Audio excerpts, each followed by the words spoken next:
day I'll be bringing him. And then I left the place around 9. I took 9:10 shuttle, and then in those days,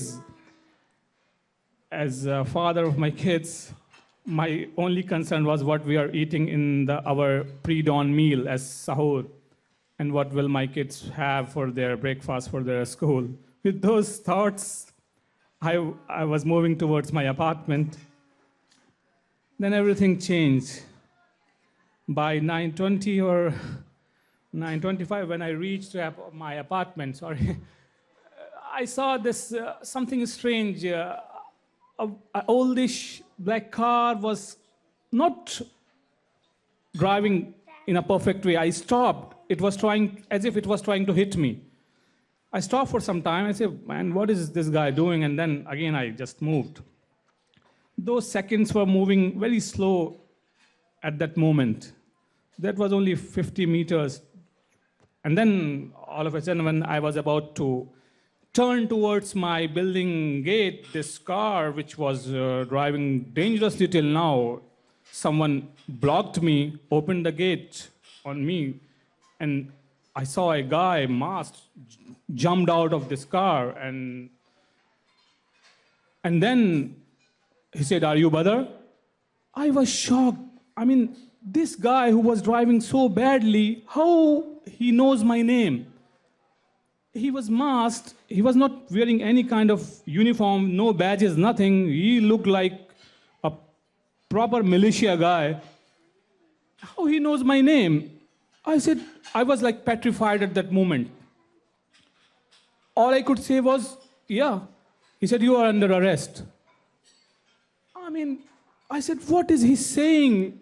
How can he say what he's saying? Who is he and what? I was just stuck with what and why. Why he's saying so? What is he saying? All I could do at that time, after my what and why, he just said me, just be there and be there. I was there, and then I realized that I have a phone. Why not I try? Maybe he will not allow me, but why not I try to call my wife that, hey, this is happening. So I just called my wife. Thankfully, he didn't see or he allowed or whatever. I was able to talk to my wife that, please come, some people are taking me. She was not able to understand what I was saying, but then I repeated, and thankfully she came. And when she came, he saw me surrounded by these masked agents and answering nothing. And then she also asked, who are you? What are you doing? Why are you doing this? And all they said that his student visa is revoked. I got a small hope. I said, maybe he's confused. I'm not a student. I should say that I'm not a student. I'm a researcher, a professor. I just came teaching students. But he said, it's the same thing. It's the same thing. You are a student. I said, okay. Then I quickly asked my wife to bring my passport and bring my document, DS-2019, to prove him that I'm not. Maybe he's still confused. And she brought, and when she brought it, they already handcuffed me and put me or were putting me in this same black unmarked car. And they didn't let my wife give my passport and my DS-2019 form to me, and they took it. And then we moved. I was still in big shock. I was devastated and I knew nothing. I was like numb. And then as they moved, they start talking. I was also asking, what is happening? Why are you doing this? After student visa revoking thing. They said, someone very high at the Secretary of State's office doesn't want you here. I said, okay, well, why would Secretary of State and all this about me? Who am I? And they said, we will deport you. I said, what? This was shock after shock after shock after shock. Deport me? All I could ask in a very insensible way was, when? He said, now, today. As I said, it was shock after shock. Okay, then I was again numb for some time, and then I said, will my family, my wife, won't know where I'm going, what you are doing? And they smile and they say, when we will put you in flight, we will let her know. And then I sat quiet. I said, who these people are? Why? I mean, saying why they are doing this. I was not able to understand what wrong I did. I just was a regular day, taught, came back, fasting from long time. And a week before, I was extremely ill. I was not able to even walk. I was that ill. Maybe had COVID or something. Then they took me, they told to my wife that they are taking me to Chantilly. Now I was able to understand that Chantilly, deportation, airport, everything is, I can, like, yeah, so they took me to Chantilly and then dehumanization is started. They asked me to remove my shoes. First laces, not the shoes, laces, and then took me inside and then they finger scan, this DNA swab, photographs, and all this thing. And then those officers, masked officers, now step aside, and civilian clothed person were now doing all those things. And there they were saying that we know you are not. I said, what is happening? Then he said that no, we are not. You are not going anywhere, and we know you are not a criminal. We know everything about you. It's just a crazy time. They kept on those lines that it's a crazy time, and you will get your justice and all this and that. Then I was good. I said, but that guy was saying that they are deporting me. He said no, they know nothing. That then he show me some paper which he generated from the computer that you have a court in Texas in May. I said, why in May and why in Texas? He said, it's just computer. I had a relief that time that, okay, they are not deporting, and this guy is saying that I have a court and I'm not a criminal and justice will prevail and I'll be back to my family. I said, okay. And then he said that this is just computer generated and now the next shock was that now we will take you to 3 hours drive from here to somewhere, Farmville in Virginia. I said, why 3 hours? Why not here? It is a night. We don't have a place for you. We don't have a bed. It's just computer generated. And maybe after some days, you will be back to your family for sure. I was happy with that. The good thing he did was he allowed me to talk to my wife, and I said that, hey, I mean, something bad happened, but now they are saying that I have a court and they are taking me for this night to Farmville and then I will return soon. I told her everything. And then more chains come. This time they put they put the shackles back, and now my waist had chains.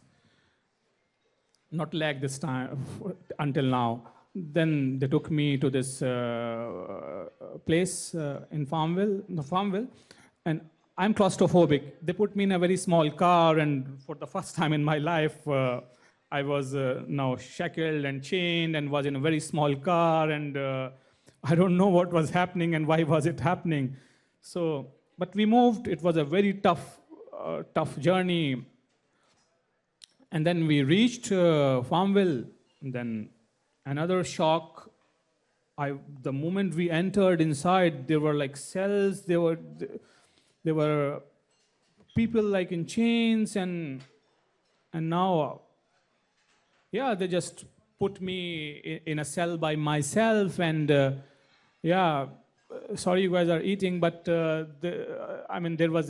had to use bathroom, and there was a camera over me. I had only seen these things in movies, and it was happening to me for the first time. You have to undress and use that bathroom under that camera. I had to do it. I did it. And then next thing was I had to sleep on floor and without a blanket for sure. And I was telling them that it was like 3 a.m. now. I was telling them that I am fasting and I need a pre-sunset meal around 5:30 or something. But that meal never came, and I kept on asking, and they never gave me anything. The nurse there, she did a TB test to me, and she said that, oh, you will be fine now. You will not be in this cell. I said, they put me in a cell. I'm on floor. They said, you will be going to a dorm, and things will be fine. But then they again came around 6, 7 a.m. and took me to another place. And yes, here in Farmville, Earlier, I was told that when I will reach there, I will be allowed to talk to my wife that I am here now. But they didn't. They didn't hear anything. They didn't let me do anything. They didn't answer what I was asking them. It was as if I'm a dead man and only my soul was there, and I was seeing them, and they cannot see anything. Then they took me again to some other place. Now this time they put my ankle shackles also on me. So third thing came: chains, this wrist shackles and chains on waist and ankle shackles, and those shoes slipping out of your feet without laces, and they were just pushing you, put you in some car with many people like you, and then I think, somewhere in Richmond, and there they put me in a small cell all by myself. It was very cold. There was not even a space to lay down there. And they didn't remove my chains from the shackles from my ankles. And I sat there hungry. And then again, they came around 1 maybe. And they say, let's move. I asked them that I need to talk to my wife and I need to tell them that I'm fine, I'm here, and something. They didn't reply. And then I asked them again that where am I going? They would not reply again. They said, we are not supposed to tell you. Then just put us in a car, and then again, it was an hour-long drive. They stopped to some places, and then all of a sudden I saw myself in this car on a tarmac where a big plane was parked and my car was there. So I realized, okay, they were all lying. It is against, they are deporting me, right? That's why they are not telling everything, letting my wife know anything. You thought they were sending you back to India. Yeah, because that's when they just moved me from my home. They said that we are deporting you today. And the other officer, civilian officer, said that no, there is this court thing. But he also said that when I asked them that why in May, he said that it can be preponed. So he realized that they can prepone anything, do anything, because they were lying. They were not letting me talk to my family. I even didn't know if I have attorney or anything. Right. So now I was on this tarmac, and like around 3 or 4, they put us in this plane, and another shock was that it was a big plane and everyone was in same condition like me. Chained, shackled, that's it. And the first thing I asked them was, I need to use a bathroom. So they said, later we'll let you know. And when they let me know and they took me there, I was waiting for some time to unlock me. They say, you have to use it like this. Use it or do whatever you want to do, or better do it in your trousers. We will not open anything. And even the door won't close. And there was no tissue, no water. They were having sanitizer. That's it. That was the only favor they were doing. So we were totally dehumanized. They were treating as if we were animals or something. Then this plane moved. We didn't know where it was going. I thought that it was going like maybe for India, or maybe not India, somewhere, because there were other people as well, but certainly for some deportation. There were all Hispanic people around me, so they didn't know English, but I was not able to talk to them. Someone said that maybe we are going to Louisiana, but authorities never told anything. Then we landed in Louisiana around evening. We landed, and then I read that it was some Alexandria staging facility, Louisiana. And right at the airport, maybe 50 meters from this tarmac again, we were housed in this big hall where we sat for hours with those chains and everything. People were saying, we need to go to bathroom, please, please. They said, no, wait. Someone said that I'll do it here. They said, no problem, then you will wash everything. But they will not let anyone go. Around night, they unlocked us, and while doing this, they didn't know. I was naive, and when they were doing it, first they spread my leg. I didn't know. I did so that they can open. And next thing, he thought that I had to put my foot up, but I didn't know anything. So that guy punched my back of my knee. My ligaments pain till today. Maybe because of that or because of acute malnutrition, which I will go through later. I cannot, I limp when I walk. So, yeah, then at night they put us in this kind of cells where we were locked, and I didn't get food. I told that I was fasting. I didn't have anything in the breakfast. I need something. They say, okay, we will do something, we will do something. They brought it at around midnight. But I accepted whatever. At least I got it at midnight. I don't know. I was because in extreme tension. At least I drank water. That was enough for me that time. So yeah, then we were there for 3 days. I was not able to talk to my wife all that time. There was a phone there where you can talk, but you need an ID there, which they will not give me. That I will get that ID ultimately when I reach after 5 days to Texas. So I was not able to talk to my wife, but there was an option of free call for 20 seconds. I was calling my wife again and again, and I was able to hear her, but later she told me she never heard my voice. So it was extremely frustrating. I thought, what's happening with her? Why is she not talking to me? Who she is with? I thought maybe they have taken her and my kids as well. So then that uncertainty prevailed. I saw people coming from Guantanamo there, and they were regular migrants and coming from Guantanamo. I was going in deep shock and fear that, and they said that we are regular and they keep on changing and maybe you will also go there.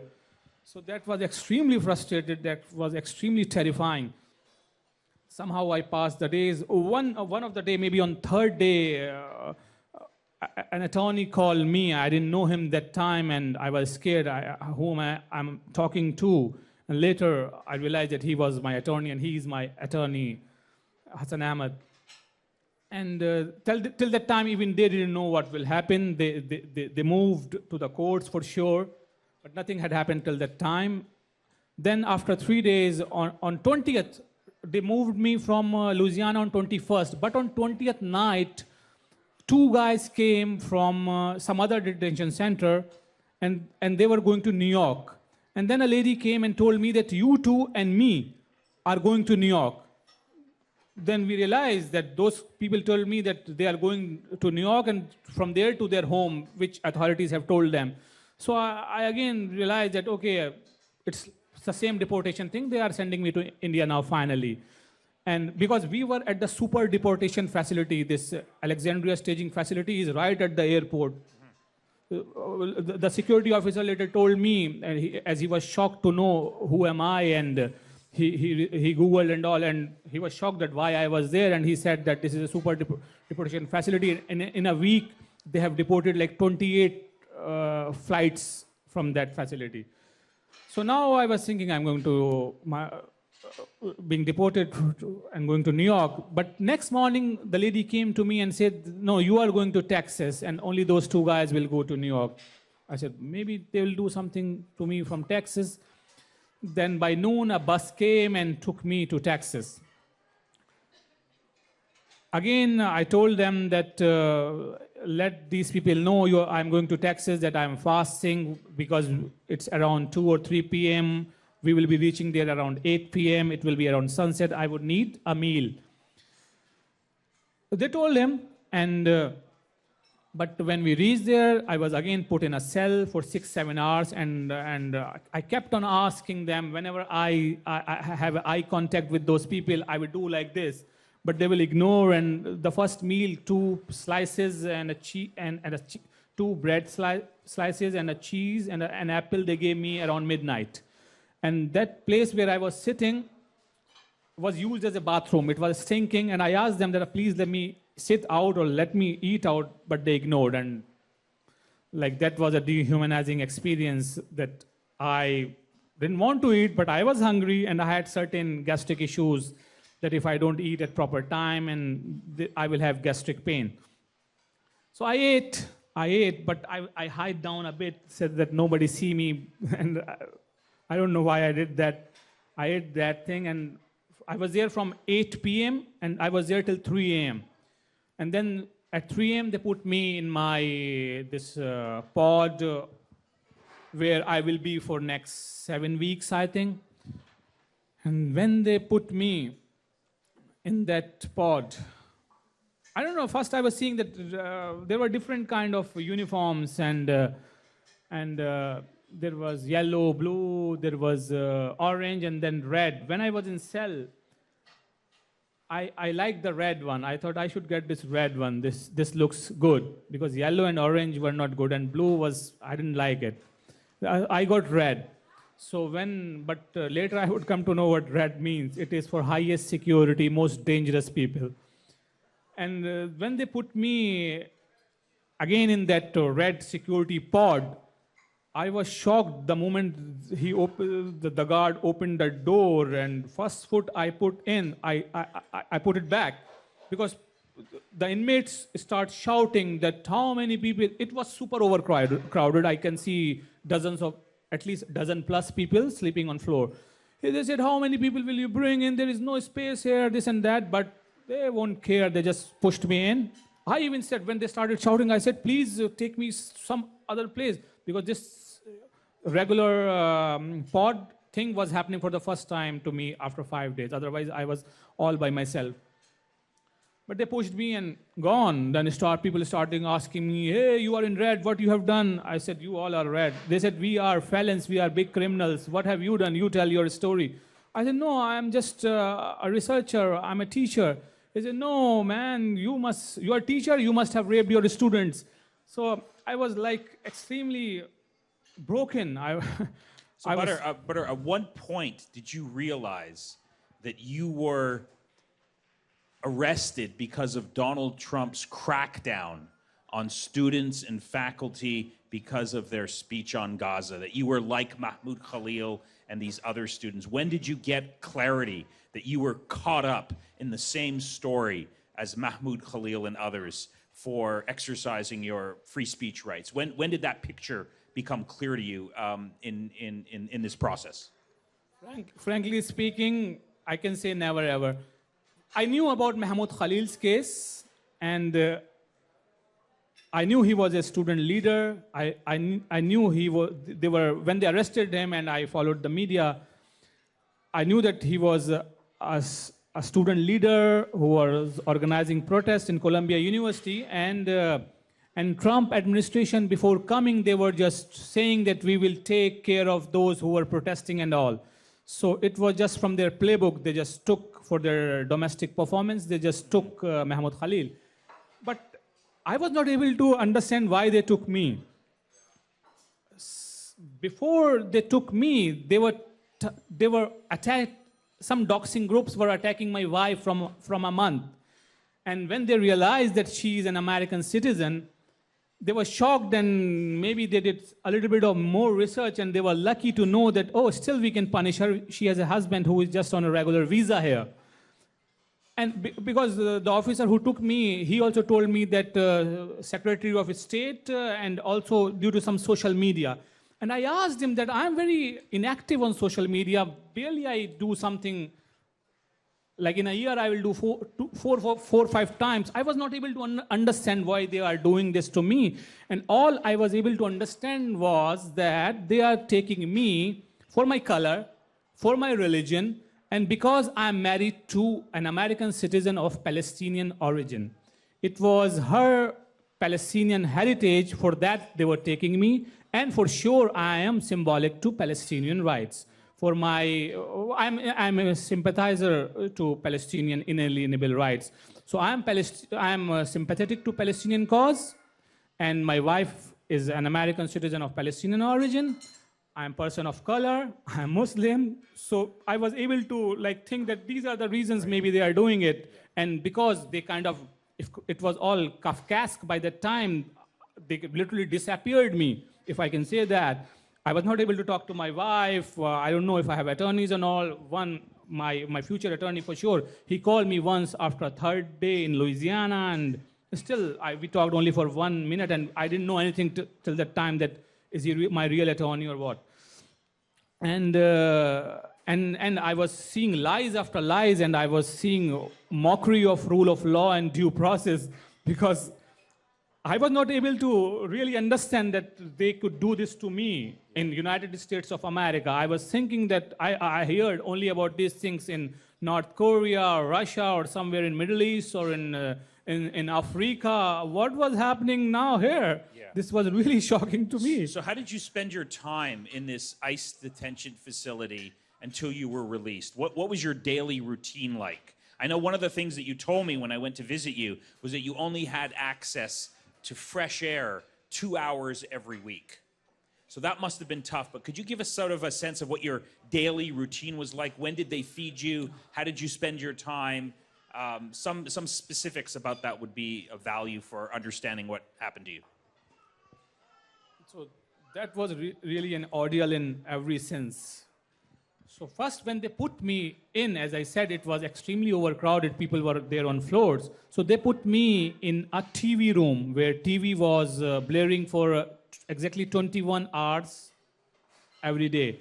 It would be on till 2 a.m. and again 5 a.m. it will be on. Why 5 a.m.? Because they will serve us breakfast at 4 a.m. Someone will come in this dorm and shout, "Chow!" Because everybody was sleeping. They would laugh, and there were some young kids who were doing that job there, and they were excited about awaking these inmates, these dangerous people.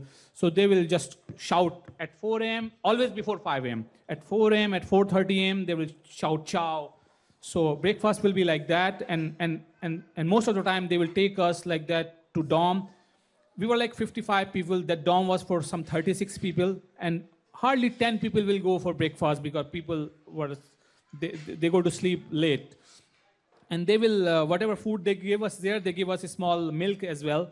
So if we want to save it and bring that to our dorm, they will not allow us to bring that milk to our dorm. And sometimes they will give breakfast to us in our dorm, and even lunch or dinner. Most of the time they will give us in our dorm. So food they will bring to the dorm, but if we carry our milk to use it later for some coffee and thing, they will not allow that. And yeah, I was in TV room. I was on floor for 14 days with other inmates, and the food was really scary. There were no, like I'm an Indian. I love spices, but the food was all blonde. It was mashed potatoes, a very small amount of beans or peas or carrot. And mostly something, a soya patty. There was never meat. Only on Wednesday lunch, they will give a small piece of chicken.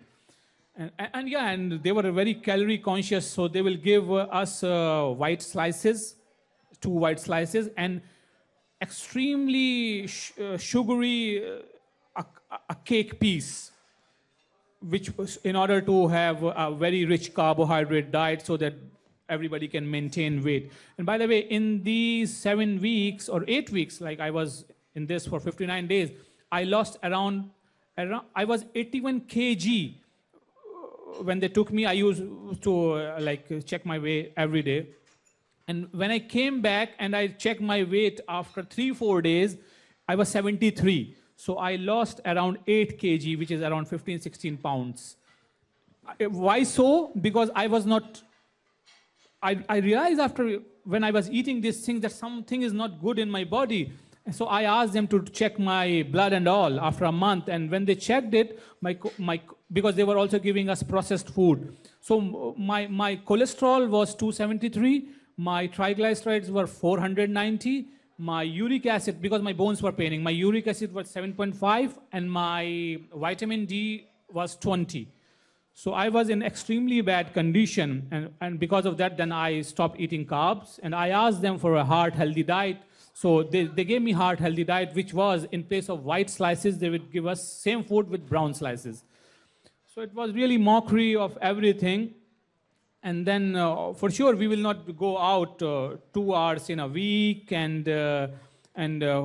food will be anytime. The dinner they will give at around 5 a.m. or 6 a.m.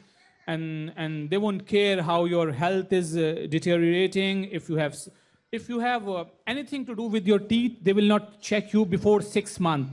By this detention center's laws that in order to check your teeth, you need to be there for 6 months. I had seen many people there whose tooth was really moving. They have pus and everything, and they won't do anything. Once they took one poor guy, one Iraqi guy, they booked an appointment for them to Dallas. They would never have a doctor there. They booked for him an appointment in Dallas, say April 15th.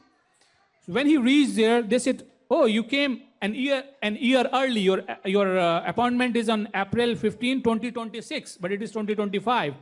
And they brought this man back, and they didn't think to take an emergency appointment or something. He came with this moving tooth, his molar tooth back, and there were many like that. There were people who were not able to see. Their eyesight was going bad. The food, my nails didn't grow.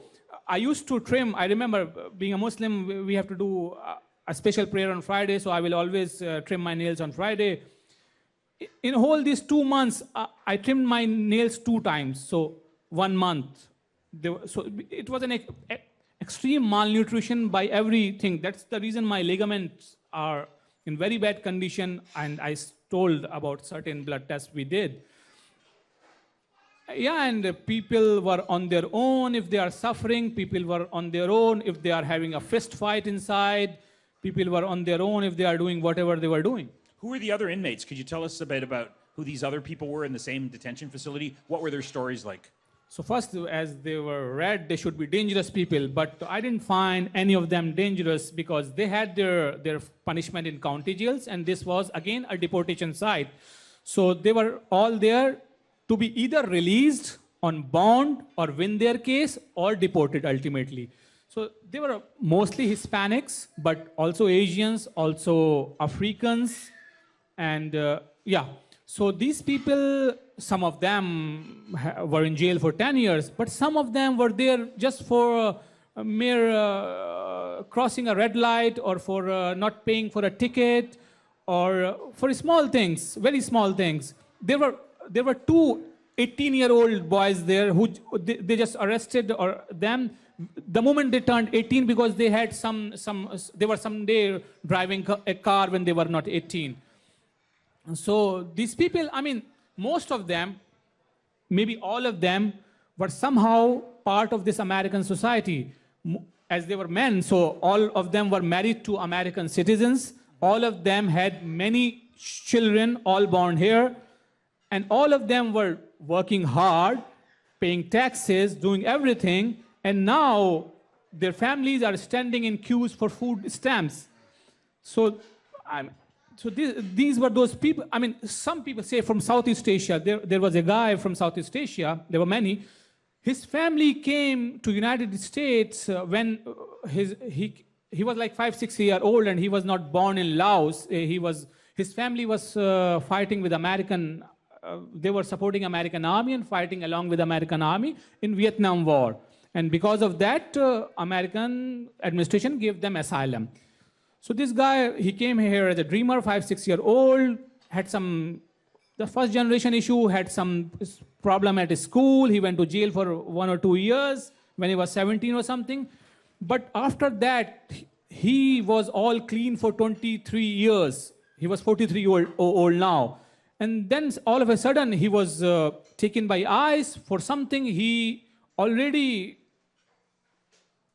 he went to jail for that, and he took his punishment. And that thing happened 23 years back. And they put him for deportation there, and ultimately, he was deported to Laos, a country he has never seen, a country against which his father and his grandfather fought along with Americans. And there were many like that. There were Vietnamese, and always I listen, some Africans would say, they will sit sad and they will say, and there was a guy from DC, there were a guy from Vermont, and they were here from, they also came, this guy from DC, he was from Liberia, he came when his father was killed, and they were given asylum there. And they would sit and say that you will see that everyone is either released or given a bond, but we, the blacks, are always deported. So these kind of things were happening there. So one of the things you told me, I want you to tell the audience, because I think it's an interesting part of your experience, is that on regular times throughout your stay in the ICE detention facility, the ICE agents would come in and announce, anybody want to self-deport? We can facilitate that immediately. Just raise your hand. Could you go into the details? So every week, every kind of racial group will have, or a regional group will have different ICE officers. So there were like 10. So some day in a week, like every week, they will all come, all of them, as if they were making important announcement. But otherwise, if concerned person will keep on asking them anything, try to meet them, try to know what's happening in their case, they will never respond. But on these specific thing, what they want to do is that they will come and announce that anyone who, and they will disgracefully say this, anyone who want to give away their legal rights and want to go home early, want to self-deport, please sign here and you will go tomorrow. And we literally see Hispanics will sign and same night or next day, they were gone. So they will regularly come like this. And they were, but on the other hand, there was a guy from Ghana who was there from waiting for to go his home from 6 months. And he will say, I want to pay my ticket. I want to go home. When will I go home? Was never allowed. I came here and he was still there. And he said he was there from 6 months. And this is also a tale of extreme corruption. This is also a tale of jail industrial complex, where journalists should also look into companies like LaSalle and other, who just owns across America many facilities, these billion-dollar facilities, which just grab people, kidnap people from the street, who are integral part of American society, being their wives and their husband and their children being American citizens. They will grab them, they will keep them for many days. They will not let some of them want to go home. And they will not let them go home because they are making money on every bed, on every floor space, every day. They say $300 maybe every day. I heard when I was there on CNN that the government administration was saying that they put $17,000 per deportation, and to get rid of this, they are giving $1,000 to those who want to self-deport. So it's extremely corrupt system as well, which is playing. Yeah. So I want to give you a chance to respond to the accusations that the Trump administration has made against you, claiming that you're a threat to American foreign policy. They've said that the official reason why you have to be deported is because you're guilty of spreading pro-Hamas propaganda and anti-Semitism, and thus you're a threat to American foreign policy. Do you want to respond to those charges? Yeah, why not? So I totally reject these allegations. These are nothing, because we were in court, the administration and me, and in the court, the honorable judge kept on asking that whatever you are talking in social media, please come and bring some evidence here. And they were not able to bring anything. Honorable judge gave them an extra day again to bring something, and they were not able to bring anything. So I totally reject these claims. There was nothing. There was nothing at all. And in fact, I will tell you one more thing what I was doing, even when I got a chance. What I used to do with my students here was, mostly I will talk about Gandhi to my students. And when, because of Gandhi's role on non-violence, because of Gandhi's role on forgiveness, because of Gandhi's role in South Asia during those mad times of 1947 partition when millions were killed. So whenever I get people will find me, because I was scared initially, and so they will ask me, like, when they will talk to me, they will say, hey, are you some kind of philosopher? I say, no, just I'm a teacher and that's it. That's why I sound like boring. They say, no, you sound like some philosopher. I mean, you are from India. You sound like Gandhi. A guy from DC told me this. I said, no, I mean, yeah, but I'm extremely proud that you feel that vibe from me. And for sure, I celebrate Gandhi by every mean. And because Gandhi is what the world needs, I equate them. I'm not extracting blasphemy, but I equate Gandhi to modern day prophets. And he was there in that space and time, but he's forever for his role on this philosophy of nonviolence and philosophy of forgiveness. So I would, when I get a chance, I would always teach, because those people, some of them, when they were young, were part of gang violence, used to use guns, and now were suffering. So I will tell them that, and I saw some of them had extreme anger issues because of the place they were living and the life they lived. So I would always say them, try to have a control on you, try to learn about forgiveness, try to be minimalist, try to know about non-violence, and we will keep on talking about Gandhian ideology there all the time. Okay. So let's start wrapping it up. I want to turn to the audience to ask some questions. But given the trauma that you have gone through, you must be living in fear of, what could come next, because you're living one day in a country where you thought the rule of law existed, you're living by the rules, and all of a sudden you're disappeared and you find yourself in an ICE detention facility in Texas. So could you talk about the fears you're feeling today? Yeah, I would be lying if I say that I don't feel the fear and I'm extremely courageous and everybody be courageous. I'm a human, like every human, and I am father of 3 kids. I have a wife, and I'm a, kind of researcher of this majoritarianism, authoritarianism of minority rights, and I know how minority suffer everywhere, be it Jewish minority, be it Muslims, Islamophobia, anti-Semitism, or racism of different kind. But I know how people suffer. So this fear, and I still believe that this country has rule of law.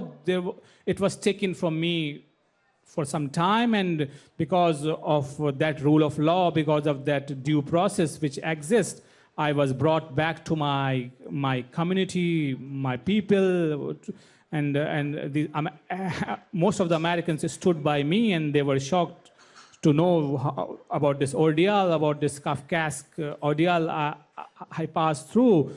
So there are fear, but still I will never bog down. I will always say that be courageous. I will do every part of mine to show my character and strength, and that is the reason I'm speaking on every occasion, whoever want to hear from me, and I'll keep on doing that. And one has to be, and when you are in academia, you have certain moral obligations as well. When you are teaching your student, you need to tell that they have to take certain stand for the betterment of society. And for me, my torchbearer, my role model is always Gandhi. So always I ask my student in every way to learn from Gandhi, because Gandhi is the hope. And there is fear. Every time now I step out, I feel scared. I think that when the government lied and kidnapped me at the dead of the night without due process, and were almost deporting me on March the 20th, and they were not able to do so, which I realized when I reached Texas. And for the first time I was able to talk to my lawyers was because a judge put a restraining order that they cannot deport me until I get my case in court, and courts will decide. So yeah, there is fear, but we still have, in these tough times, moral obligations to talk about what we should do to guide our students, to guide our children. I want this world to be a better place for Gen Z and for my children, for every children. I see in my children every child, and I don't want kids to go through what they went through during Holocaust, or what they are going through during this genocide in Gaza. Okay. Last question that I think everyone wants to know is what comes next for you legally, because the Trump administration is still trying to deport you. There's still a long legal battle that lies ahead. And to answer that last question, I want to turn the mic over to one of your lawyers who is here tonight, Hassan Ahmad. Please give it up to Hassan, because he's responsible for this man's freedom.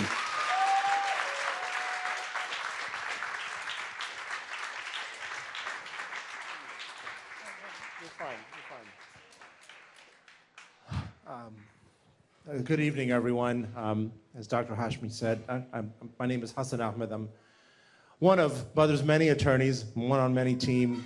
It definitely is a team effort. I was able to speak with him that 2 nights or 3 nights after he was taken. And I think it's interesting that I was given, no, the only reason I was able to speak with him was because I was able to get the cell phone number of the New Orleans ICE field office director, who put me through and was able to get an officer at the Alexandria Station facility to call me back. And that's the only way I was able to reach. If I hadn't had that connection, it wouldn't have been possible. It wasn't confidential. It wasn't a private attorney line. I couldn't be assured of any confidentiality. So we just spoke in Urdu.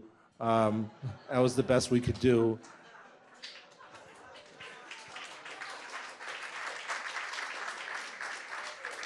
He's the one who know what fear is in my head that time. Because that was just a short time after. But look, we are thrilled that Dr. Suri is out of jail, is no longer incarcerated. I had gone down to Texas myself for his initial immigration court hearing on May the 6th. I came a few days before and got to meet him for the first time the Saturday before his hearing. His legal battles are just getting started. There is a long, long way to go. But at least he gets to fight it outside of a jail cell. Many people, many of whom he referenced, his co-inmates, don't get that opportunity because of the way the system works. It's designed to snatch you up, break your spirit, kill your spirit, until you're just ready to just say, all right, fine, just get me the hell out of here. And that is the way I've been seeing it. I've been practicing immigration law for more than 20 years, and it hasn't changed. In fact, it's gotten worse. And companies like LaSalle Corrections or Geo Group or Core Civic make billions of dollars trading in trafficking, I should say, in human beings. And it needs to stop.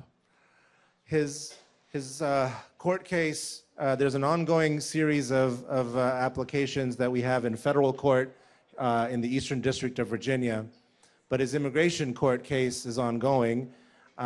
We were able to successfully get it moved out of Texas, and it is now in the Annandale, Virginia Immigration Court, which has jurisdiction over where he lives. But make no mistake, the state of the law on this foreign policy ground is horrible. At this stage, judges, immigration judges, have almost no authority to second guess the findings of the Secretary of State. So Marco Rubio could chat GPT a letter and say that, well, and no judge would be able to say, hey, show your math. Nobody would be able to say anything, as long as it's facially reasonable. And it took us a long time, but we did finally get the Rubio determination, or so-called determination, as we call it. It references 3 exhibit tabs.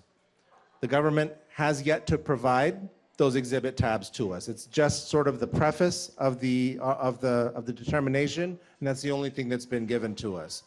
In court, we demanded to show the arrest warrant for Dr. Suri, which, by the way, was never shown to him, and still to this day has not been shown to any one of his attorneys.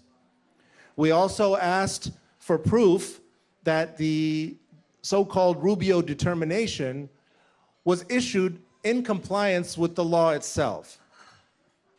Immigration Nationality Act, Section 237A4C, specifically says that if a determination is made to remove a foreign national based on a foreign policy ground, and it's made on a basis that would be constitutionally protected conduct, in this case, free speech or freedom of association, okay? Those are constitutionally protected activities. Then not only does the determination have to be facially reasonable, but you also have to notify the heads of 4 different congressional committees, okay? 2 on the Senate side and 2 on the House side. And then the the reason that the Secretary of State gives goes from being reasonable, it must be now compelling. So we asked for proof that those notifications were made. To date, nothing has been provided. Nothing. And that's been the case in many of the similar cases, like Mahmoud Khalil and Rumeysa Ozturk. We have been pushing, both from a legal standpoint, from using the courts, and also using our contacts in Congress, pushing legislatively to try to get some transparency. But as Dr. Suri said, when it came time to file the evidence that they say they had in court, they came up with nothing. They had nothing. Nothing. Nothing whatsoever. From here, it's going to go out, and there's going to be a contested removability hearing. We expect to have to appeal that, and even if we do win at the contested removability hearing, the government is going to appeal that. So this case and the case of Mahmoud Khalil and Rumeysa Ozturk and Liqa and everybody else is going to be headed up for appellate review. There's going to be a long way to go. There's still a long way to go. But I want to say that I'm extremely proud of my client, Dr. Suri.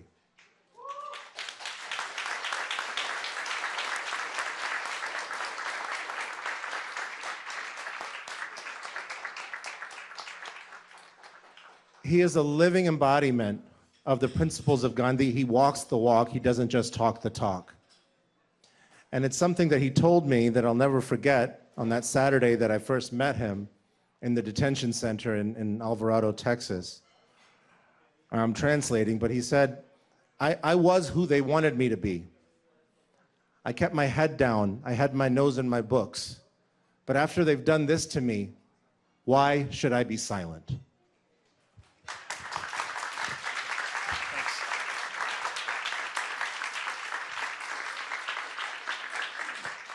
So we have time for a few questions, and we're going to wrap it up. In terms of the media, I just want the media to know that there's not going to be one-on-one media interviews afterwards. You have to contact the ACLU Virginia if you want to set up an interview with Badr Khansuri. But since this is a public event, we can take a few questions, and then we'll wrap it up. So the floor is open.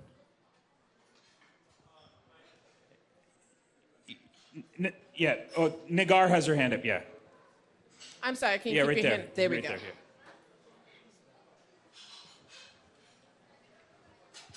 Hi, thank you so much, and it's good to hear from you. I think you kind of answered my question at the end, but I wanted to ask if you think this would have, and the similar cases, and also the winning, at least partially in the court, will have more of an encouraging impact for other people who are active or outspoken, because the arrest definitely had a chilling effect on free speech, on activism on campuses and everything. But do you think these small wins will have a reversal, or at least sort of balance that impact? And thank you again for being here. So the thing is that civil society is extremely important. And courts also look at the society, what society demands. And if civil society really knows what's happening, people know what's happening, and they know the due process, they know their freedom of speech, and those things are targeted. And it is for their own thing that they want to keep a constitutional democracy, or they want to let it sink towards autocracy. It's on people to decide. People like me will do all my bit, will say whatever happened to me, will always stand with the marginalized, and if it helps American society, I'm extremely proud of that.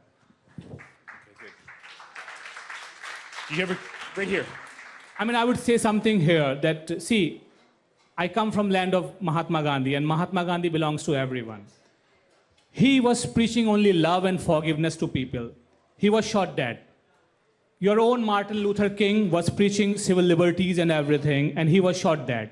Ultimately, if even they will kill me, I'm ready for doing that as well. But I'll be on this good track. Thank you. Go ahead. Yeah, actually, I had a question for the lawyer. So you had mentioned you've seen for 20 years people going through these prison systems. So I'm curious to know how different or unprecedented is the situation we're seeing now? Have we seen in the previous Trump administration or any other administration any sort of similar cases to this? We're just sort of randomly snatching off people for their perceived threat to foreign policy or whatever. So this foreign policy ground, this section 237A4C, and this en masse use of it is new. And in the past, part of the difficulty that we have as lawyers even to deal with this issue is that there's no precedent. There's one case from the Board of Immigration Appeals from 1999 that we can rely on, and that's what I was telling you, where the state of the law is as bad as it is. That's the case that actually comes from, which itself grew out of a case that was decided by none other than Marianne Trump, President Trump's sister, in 1996, out of the Third Circuit decision. There are a lot of buttons to press and a lot of levers to pull in order to transform our immigration machine into our immigration law into a deportation machine.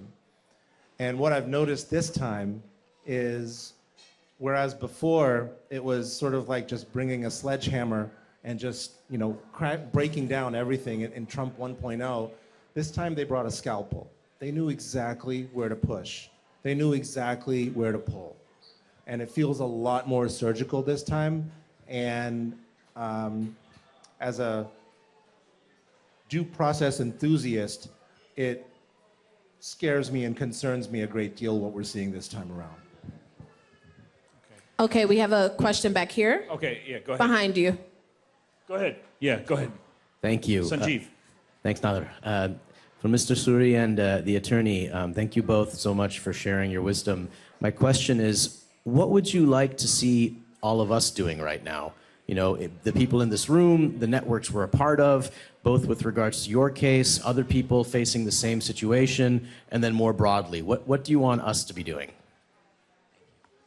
Hassan, you want to take that first, and then we'll get Butter to weigh in? Be loud, in a word.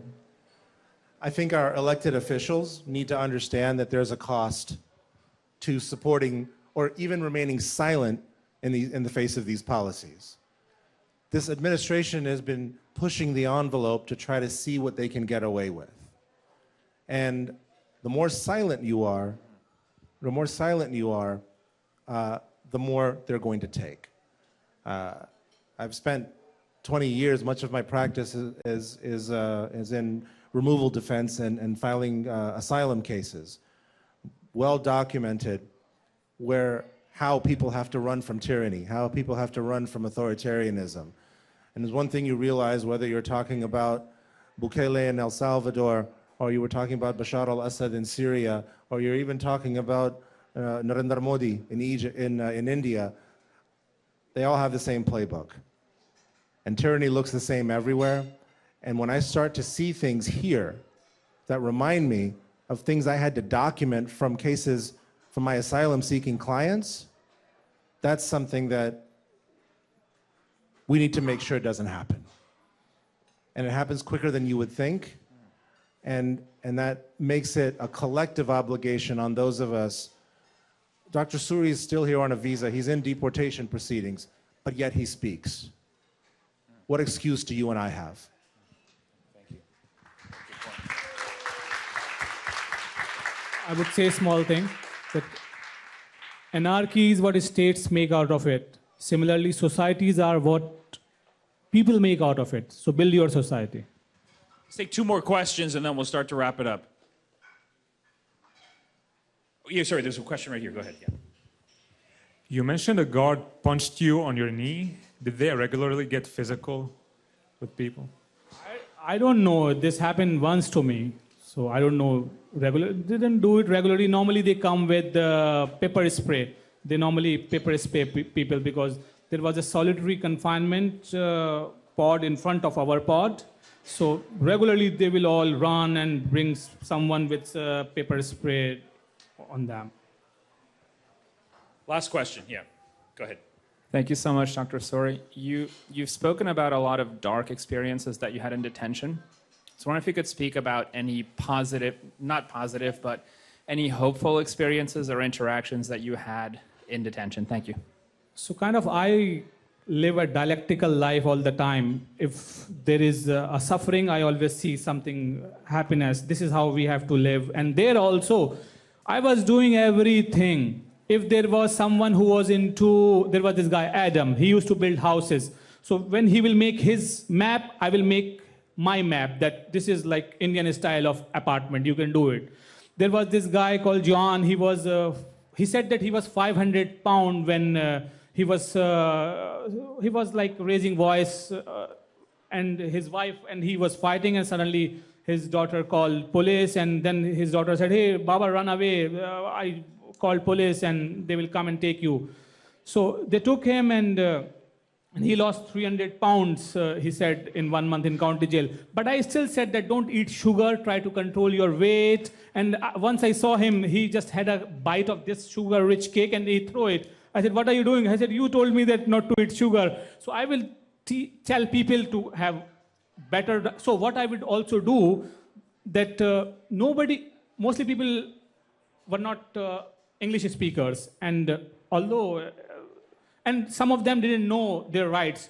So there was some kind of a small clinic there. In that we can request certain medicines. So I would teach them that, say that I have pain here, do this blood test of mine, I need vitamin D test, I need this multivitamin, because they were shocked to see that how I was able to get it. So I would regularly write for them that I have this myopia, this and that. I was even literally for at least 3-4 people, I was writing their letter to their judges about their cases, because they were not having any attorney. So I was writing letters for them. I was living my life there, not living, but I was doing whatever I can do. And I was able to help everyone there by every means possible. Yeah. Okay. So please give it up for Badr Khan Suri.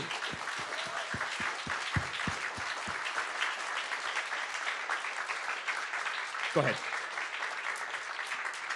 So let me thank everyone for coming. Let me thank especially, of course, Badr Khan for coming under this very difficult time for you and your family, given that you're still facing deportation hearings. Your courage is inspiring to all of us.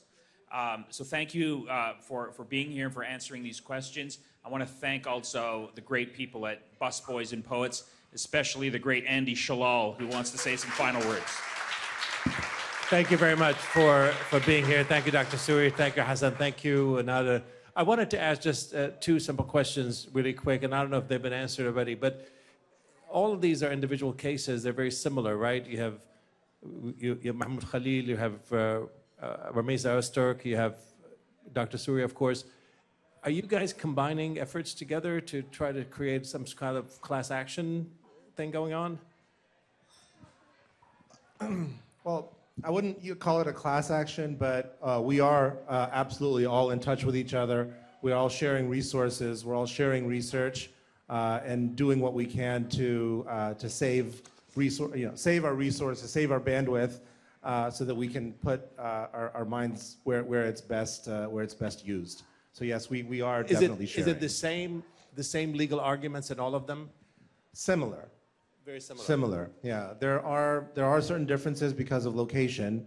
So Mahmoud Khalil, for example, is in his case is in Louisiana,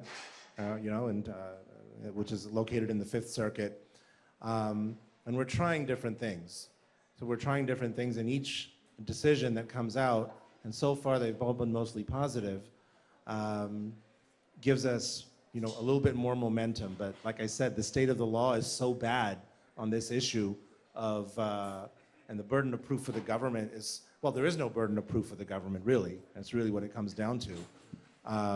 So we have a long way to go. What has to change is the law itself, and that's why we need everyone to make as much noise as possible. And the other part I wanted to ask you is about, and maybe this is for you, Nader, is the weaponization of anti-Semitism. Anti-Semitism has become a dog whistle for white supremacy. And oftentimes, like for instance, the the attack that happened in Boulder, Colorado, with the Molotov cocktails, the president, he never mentioned the word Jewish. So he only said this is an anti-Semitic thing. And of course, a lot of his people are really don't like Jews. I mean, let's be real. They're truly anti-Semitic.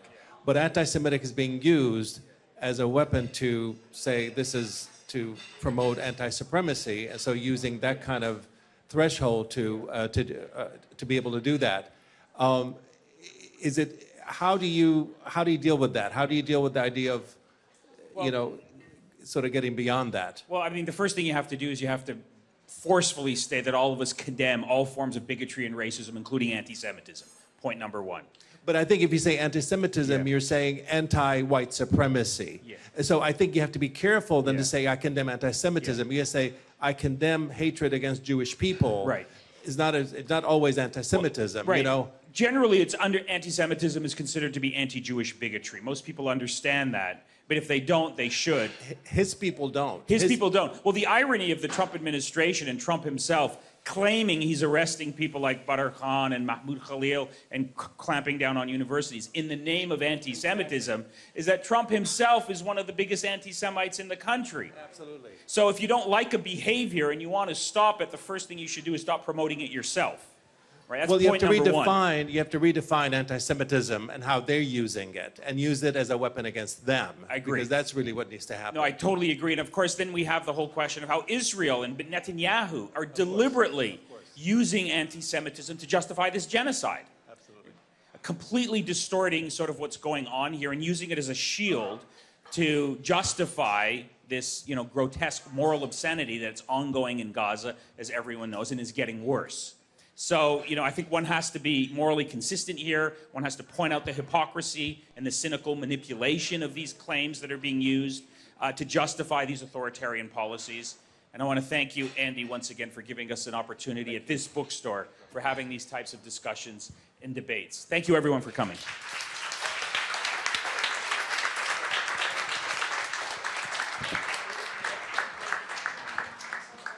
All right, thank you all for being here. Just if we can make sure that we close out with our servers before you exit. We also have an open mic that's happening in the room behind us. So if you guys want to stay for open mic, feel free to join us, okay?